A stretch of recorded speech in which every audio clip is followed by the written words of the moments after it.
다 함께 사도신경으로 신앙 고백하면서 12월 7일 새벽 기도회를 하나님 앞에 올려드리겠습니다. 전능하사 천지를 만드신 하나님 아버지를 내가 믿사오며 그 외아들 우리 주 예수 그리스도를 믿사오니 이는 성령으로 잉태하사 동정녀 마리아에게 나시고 본디오 빌라도에게 고난을 받으사 십자가에 못 박혀 죽으시고 장사한 지 사흘 만에 죽은 자 가운데서 다시 살아나시며 하늘에 오르사 전능하신 하나님 우편에 앉아 계시다가 저리로서 산자와 죽은 자를 심판하러 오시리라. 성령을 믿사오며 거룩한 공회와 성도가 서로 교통하는 것과 죄를 사하여 주시는 것과 몸이 다시 사는 것과 영원히 사는 것을 믿사옵나이다. 아멘. 우리 다 함께 찬송 374장 통합찬송가 423장입니다. 374장 통합찬송가 423장입니다.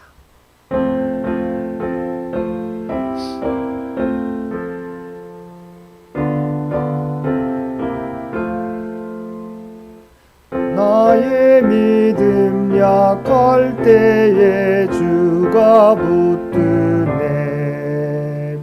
마귀 나를 꾀일 때에 주가 붙드네.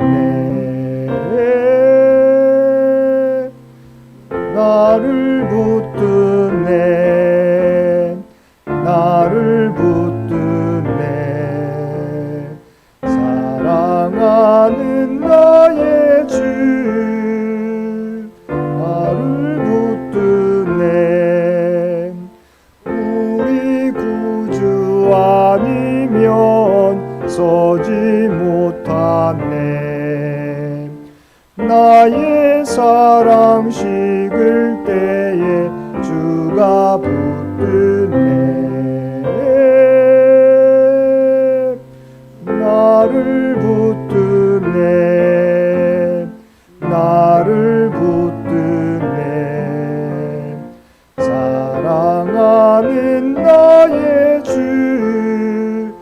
나를 붙드네. 나를 귀히 보시고 항상 붙드네.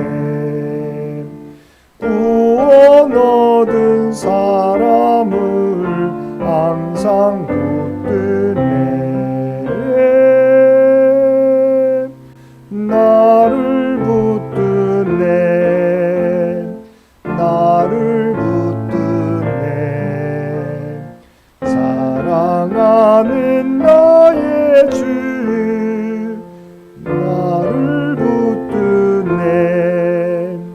나의 영혼 약할 때에 주가 붙드네. 피를 흘려 샀으니 주가 붙드네. 나를 붙드네.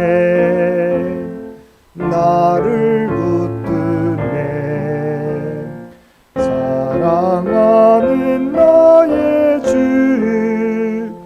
나를 붙드네. 오늘 우리에게 주신 하나님의 말씀 시편 40편 11절에서 17절까지 말씀입니다. 시편 40편 11절에서 17절까지 말씀입니다. 우리 주신 말씀 11절에서 17절까지 한 절씩 교독합니다. 여호와여 주의 긍휼을 내게서 거두지 마시고 주의 인자와 진리로 나를 항상 보호하소서. 수많은 재앙이 나를 둘러싸고 나의 죄악이 나를 덮치므로 우러러 볼 수도 없으며 죄가 나의 머리털보다 많으므로 내가 낙심하였습니다.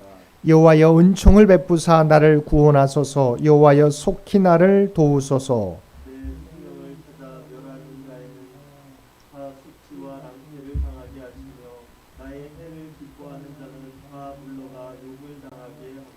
나를 향하여 하하하하하며 조소하는 자들이 자기 수치로 말미암아 놀라게 하소서. 주를 찾는 자는 다 주 안에서 즐거워하고 기뻐하게 하시며 주의 구원을 사랑하는 자는 항상 말하기를 여호와는 위대하시다 하게 하소서. 우리 함께 읽겠습니다. 나는 가난하고 궁핍하오나 주께서는 나를 생각하시오니 주는 나의 도움이시요 나를 건지시는 이시라. 나의 하나님이여 지체하지 마소서. 아멘. 오늘도 새벽을 깨우고 말씀과 기도로 수요일 하루를 시작하는 우리 모든 성도들 가운데 하나님의 특별하신 은총이 언제나 함께 하시기를 주님의 이름으로 간절히 축원드립니다. 오늘 본문은 구원 이후의 삶을 살다가 또다시 맞는 고난과 위기 가운데 하나님께 구원을 외치는 탄원의 기도입니다. 다윗은 어제 말씀에서 살펴보았던 것처럼 하나님의 크신 은혜로 기가 막힐 웅덩이와 수렁에서 구원을 받았습니다. 근데 얼마 지나지 않아 그는 또다시 죄를 짓고 대적들에게 둘러싸여 위기에 처해 있는 상황에서 하나님께 자신을 구원해 달라고 탄원하고 있는 것입니다. 다윗은 하나님의 긍휼이 자신에게 그치지 않기를 구하고 하나님의 사랑과 신실하심으로 환난에서 보호받기를 구하고 있습니다. 그는 또 다른 수렁에 빠진 상황에서 다시 한번 하나님께 부르짖었습니다. 사실 다윗의 이러한 모습이 그의 위대한 점입니다. 다윗은 특별한 믿음의 사람이었지만 완벽한 사람은 아니었습니다. 그 또한 우리와 같이 연약한 존재여서 하나님의 구원을 받은 후 얼마 지나지 않아 또다시 죄를 범했던 것입니다. 그럼에도 불구하고 그가 하나님 마음에 합한 사람이 된 것은 하나님께 끊임없이 나아가 하나님께 간구하는 사람이었기 때문입니다. 그는 비록 죄를 범하기는 하였지만 하나님의 징계를 받을 때에는 회개할 줄 아는 사람이었으며 하나님의 징계에도 불구하고 하나님을 끝까지 신뢰한 진정한 신앙인이었던 것입니다. 인간은 이처럼 완벽하지 않습니다. 그래서 늘 죄를 범하기 쉬운 존재입니다. 오늘 하나님의 은혜를 입고 구원을 받았다고 해도 내일 또다시 죄를 범할 가능성이 있는 존재가 바로 인간입니다. 그러므로 우리는 죄를 범할 때마다 먼저 하나님께 회개하고 하나님의 인자와 긍휼하심에 근거하여 하나님께 구해야 할 것입니다. 그리하면 인자가 풍성하신 하나님께서 우리의 간구를 들으시고 용서해 주시고 구원해 주실 것입니다. 다윗은 12절에서 수많은 재앙으로 고통을 당하고 있고 자신의 죄악이 그를 덮쳐 눈앞이 캄캄하다고 말하고 있습니다. 그는 자신에게 닥친 수많은 재앙으로 희망을 잃어버렸습니다. 그러나 그는 그때 자신의 죄를 정직하게 바라보았습니다. 우리 모두도 수많은 재앙을 만날 때 다윗처럼 우리 자신의 모습을 돌아볼 수 있어야 합니다. 때로 하나님께서는 징벌을 통해 우리 자신의 죄를 돌아보게 하시고 회개에 이르도록 하시기 때문입니다. 사랑하는 성도 여러분, 자신의 죄악을 깨닫고 인정하는 자만이 하나님의 구원을 경험할 수 있습니다. 자신의 모습을 하나님과 말씀 앞에 늘 비추어 보므로 우리의 죄악을 깨닫고 회개하며 구원을 얻게 되는 저와 여러분들 되시기 바랍니다. 13절에서 다윗은 긴박하게 여호와를 부르며 은총을 베풀어 달라고 부르짖었습니다. 이것은 당시 시인이 처한 상황이 다급한 상황이었음을 반영하는 것입니다. 과거에도 죄로 인해 기가 막힐 웅덩이와 수렁에서 하나님의 은혜로 구원을 받은 바 있는 시인은 또다시 이런 상황에 처하자 하나님께 은혜를 구했던 것입니다. 이렇게 그는 비록 죄를 범하기는 했어도 자신의 죄를 회개할 줄 알았고 하나님을 끝까지 신뢰하는 믿음을 보였습니다. 이것이 위대한 신앙인의 모습입니다. 죄를 범하여 재앙을 당할 때 우리의 연약함을 아시는 하나님께 우리의 죄를 고백하고 구원을 호소하면 우리 또한 구원의 은혜를 입게 될 것입니다. 오늘도 때를 따라 돕는 은혜를 얻기 위하여 은혜 보좌 앞으로 담대히 나아가는 저와 여러분들 되시기 바랍니다. 다윗은 14절과 15절에서 자신의 생명을 노리는 많은 사람에게 욕과 수치와 낭패를 돌려주실 것을 하나님께 간구하였습니다. 앞부분에서는 자신에게 구원과 도우심을 달라고 구했다면 지금은 자신을 둘러싸고 덮치는 재앙과 죄악에 관련된 악인과 원수들에 대해 구하고 있는 것입니다. 시인은 자신의 생명을 찾아 멸하려는 자, 자신이 해당하는 것을 기뻐하는 자, 자신을 조소하는 자들을 하나님이 공의롭게 처벌해 주시기를 구하는 것입니다. 본문에서의 특징은 시인이 직접 대적들을 상대하거나 심판하려고 하지 않았다는 것입니다. 대신 여호와께서 그들을 심판해 주시기를 간구하고 있는 것입니다. 이것은 심판의 주권이 우리가 아니라 하나님께 있음을 다윗은 분명히 한 것입니다. 우리 역시 모든 심판은 공의로우신 하나님께 맡겨야 합니다. 어떤 상황에서도 감정에 따르지 말고 하나님의 뜻을 살피고 순종하기를 선택해야 합니다. 이어서 다윗은 하나님을 찾는 모든 자는 힘을 얻고 즐거워하기를 구하고 있습니다.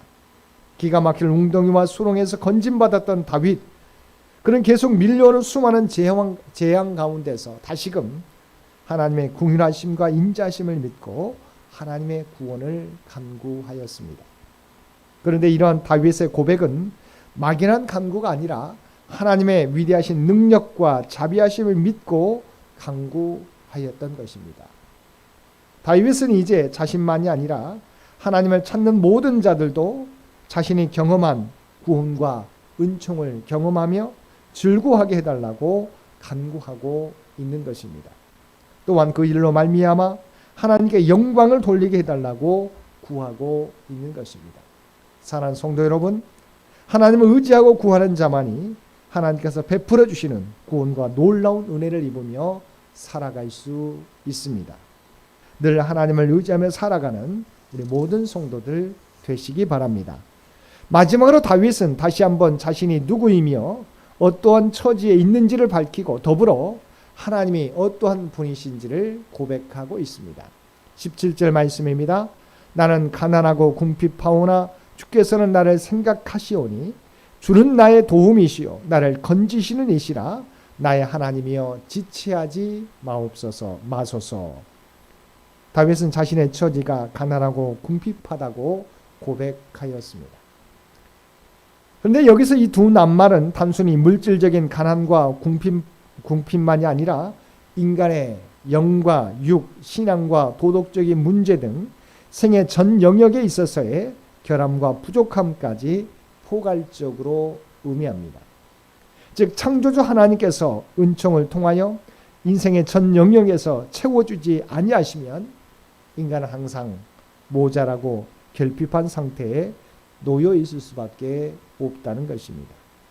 그러므로 인간은 이처럼 보잘것없는 존재이기 때문에 언제나 하나님의 도우심을 필요로 합니다. 특히 당시 다윗은 자신의 죄로 인하여 재앙에 둘러싸여 있는 상태였고 여호와의 도우심이 없이는 멸망할 수밖에 없는 공고한 상태에 있었습니다. 따라서 다윗은 자신의 이러한 결핍한 상태에 비유하여 하나님의 도우심을 간구하였던 것입니다. 사랑하는 성도 여러분, 다윗은 매우 급박하고 어려운 상황에서 하나님의 도우심과 구원을 간구했습니다. 또 악인들에 대한 심판도 구했습니다. 최종적으로는 하나님이 허락하시는 즐거움과 기쁨의 자리로 나아갈 수 있기를 기도했습니다. 다윗의 기도는 환난을 당하는 하나님의 백성이 무엇을 어떻게 구해야 하는지를 우리에게 보여주는 모범의 기도의 모습인 것입니다. 어떤 상황 가운데 처할지라도 하나님께 회개하고 구하면 하나님께서 들어주시고 응답해 주심을 믿고 다윗과 같이 기도함으로 하나님이 주시는 즐거움과 기쁨과 구원을 누리며 하나님을 찬양하는 자리로 나아갈 수 있는 저와 여러분 모두가 되시기를 주님의 이름으로 간절히 축원드립니다. 함께 기도드리겠습니다.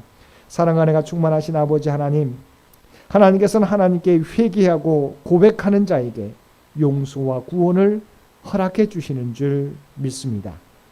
하나님의 백성들을 조롱하는 자들에게는 수치와 낭패를 당하게 하시고 하나님을 찾는 자들에게는 즐거움과 기쁨을 허락해 주시는 줄 믿습니다. 어떤 상황을 만날지라도 하나님을 찾는 자에게 도움이시요 산성이시요 건져주시는 이심을 믿고 하나님을 찾고 구하는 우리 모두가 되게 하여 주옵소서.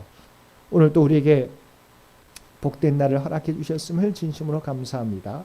우리의 믿음의 자리에서 맡겨진 사역을 충성되게 감당함으로 선한 영향력을 나타내는 저희 모두가 되게 하여 주옵소서. 또한 이 나라 이 민족 가운데 늘 함께하여 주시어서 여러 가지 어려움 가운데 하나님께서 구원하여 주시고 놀라운 은총을 허락하여 주시기를 원합니다. 청년재단과 청년의 가족들을 기억하여 주시고 100주년을 향한 우리의 모든 노력과 계획 가운데 주께서 친히 함께해 주셔서 하나님의 영광을 나타내며 준비해가는 우리 청년교회가 되도록 역사하여 주옵소서. 주님을 의지하고 간구하는 자에게 오늘도 다윗과 같이 들어주시고 응답하여 주옵소서. 이제는 우리 주 예수 그리스도의 은혜와 아버지 하나님의 극진하신 사랑하심과 성령님의 세상 끝날까지 우리와 함께 하시며 동행하시며 인도하시는 놀라운 교통의 역사가 오늘 주신 말씀을 따라 주님을 의지하고 구하는 자에게 하나님께서 은혜를 베풀어 주심을 믿고 날마다 주님을 의지하며 구하는 삶을 살아가겠노라고 결단하며 세상 가운데 나아가는 사랑하는 주의 백성들과 그의 가정과 산업의 터전 위에 이제로부터 영원토록 함께 주시기를 우리 주 예수님의 이름으로 간절히 축원하옵나이다. 아멘. 여러분 기도하실 때 오늘 주신 말씀을 위해서 이 나라의 민족을 위해서 창현재단을 위해서 창현의 가족들을 위해서 기도해 주시고 각자의 기도 제목 가지고 하나님 앞에 더욱더 가까이 나아가시기를 바랍니다.